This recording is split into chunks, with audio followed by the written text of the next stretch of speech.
I'm kind of inherently drawn to things with dynamic, fluid movement, and also in the martial arts, it's very easy to it's very easy. We make a profession of overcomplicating stuff. Do you know what I mean? Yeah. You know, I'm going to teach you, right, put your left leg forward, now transfer your weight slowly, and you just baffle people and you go, it's just walking, isn't it? You know, so we can complicate walking, so we can make everything else complicated. But for me, I've studied multiple systems, and they all come down to the fact they're just movement. I mean, dance is movement, but there's just a different intention with it. That's effectively what it is. We call it techniques.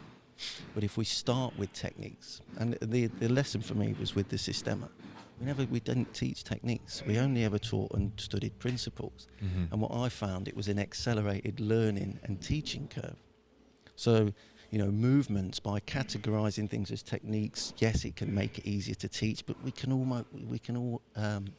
might become, would you say, almost restrictive, maybe? What, through technique? Through technique, yeah. Yeah, because people would get hung up on the names of stuff then. Yeah. You know, instead of going, but what is it underneath? Well, it's a movement that adheres to certain principles, and we talked about, you know, alignment with the body, intention, direction, sensitivity, all these things. And then at the end of it, you could call it a technique. And if you think about, you know, if you look at something like Wing Chun, there's lots of techniques, but they're just expressions of principles, which are in turn movements. Yeah. So moving, and if we look at health on a holistic basis, you know, moving the body is important.